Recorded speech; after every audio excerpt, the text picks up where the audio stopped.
Good morning and treasure dialect to all my beautiful people from all over the world. Hope you are having an amazing day. This is Jamyang and welcome back to my channel. Today I'm here in Sokshan in Nachu Prefecture, and this time I want to share you a knowledge about Tibetan daily life from sunrise to sunset.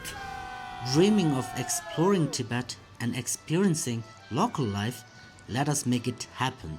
At Tibet Vista, we create amazing trips that let you dive deep into Tibetan culture and daily traditions. Your unforgettable Himalayan adventure begins with us. Come explore together. We take care of everything, including all required permits, so you can relax and enjoy the journey. No stress, just adventure. Welcome to Tibet Vista. Yeah, we chose Tibet Vista because the experience of one of our friends a couple of years ago, he raved about it so much that we just thought we had to come along and see for ourselves. Welcome to Tibet. Welcome to Tibet. Welcome to Tibet. Tibetans have a unique way of life shaped by the high-altitude Tibetan plateau. Their bodies have adapted over generations, making them some of the few people who can thrive in such extreme conditions. And Tibetans are known for their warm, welcoming nature. They treat guests with great kindness. Their culture is deeply spiritual with strong ties to Buddhism. 90% of Tibetans live in rural areas, working as farmers or nomadic herders. They grow crops at very high altitude, around 4,500 meters, and they raise animals like yaks and sheep at even higher elevations, which is 4,800 meters to 5,000 meters, and that's higher than most mountains in Europe. And actually, very few people in the world can farm or herd animals at such heights. Tibetans have mastered living in this tough but beautiful environment.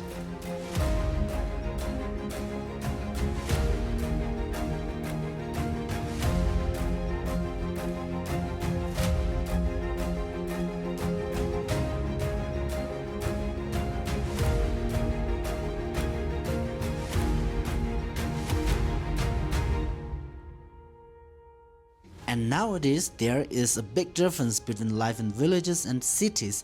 Many people move to Lhasa during winter because the climate is better, which helps to protect their health, especially as they get older or after retirement. They buy new houses there, hoping their children can get a better education in the city. And do you know the current house price in Lhasa? They range from 8,000 to 10,000 per square meter, and most people can afford this because even the lowest incomes are around 4,000 to 5,000 per month, while the average salary here is 8,000 to 10,000 per month. And in Tibet, nomads earn money mainly by selling dairy products like butter, cheese and meat. They also collect and sell valuable herbs such as cordyceps, which are in very high demand. And villagers make a living by growing and selling grains, fruits and vegetables. Some also raise chickens and duck for extra income. And to help improve their lives, the government provides them with different job opportunities and projects to increase their earning.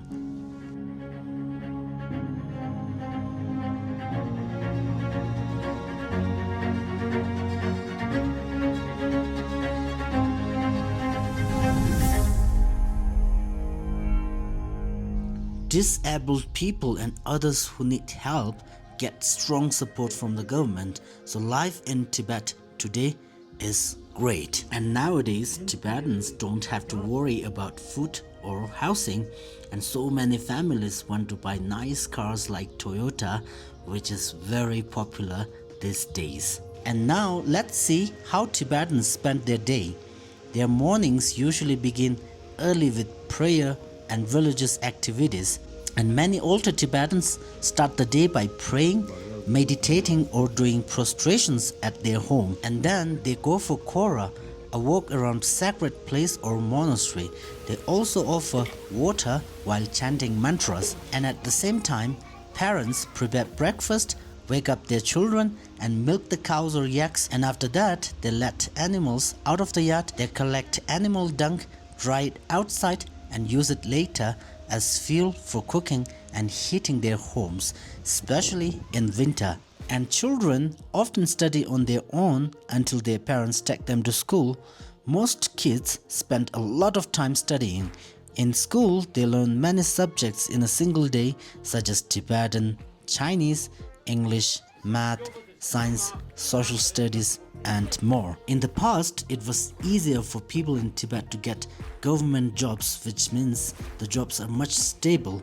But now the education system has improved and there are more private companies and job opportunities. However, this also means that children have to study much harder to qualify for these jobs because the requirements are much higher than before.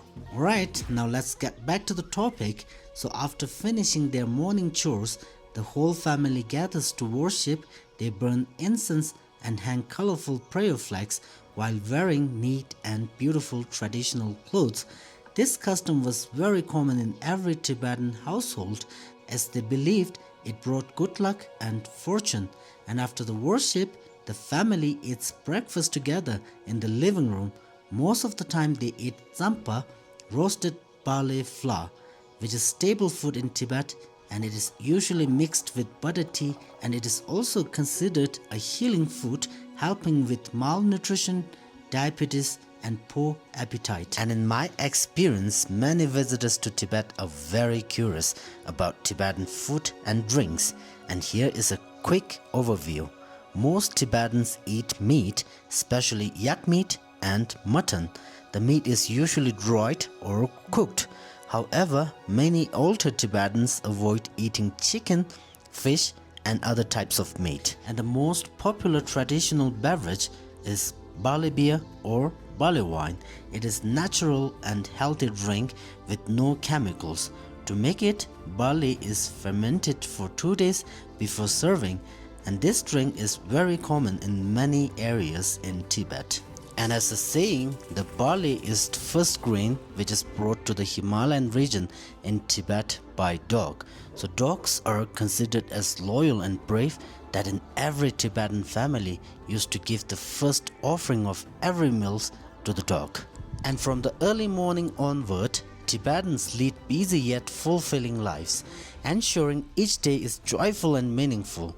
And in the afternoon, they continue working on daily chores. Some tend to household tasks while others spin wool in the yard, crafting thread and clothes. And after finishing their daily chores in the afternoon, many people enjoy going to the hot springs for a bath. Some might believe that Tibetans rarely wash and only bath once a year, but this is far from the truth. Over the decades, habits have changed significantly. Now, people often bath or relax in natural springs after work, and on the high plateau, the mild and dry climate means that frequent bathing isn't as necessary as in hotter or more humid regions. The clean, fresh air and cold temperatures naturally keep the body feeling fresh even without daily showers. And when the men have free time, they enjoy playing games. Their favorite is dice game called Sho, usually played by 3 people. And this game is very popular in different regions and is the most common form of entertainment among Tibetan men. Although it involves gambling, it has been passed down through generations as a traditional custom and originally brought from Mongolia. As the late afternoon sun dips, they climb the hills to bring their cattle back home, and in the evening, families gather to relax, sharing stories or joining in lively community gatherings.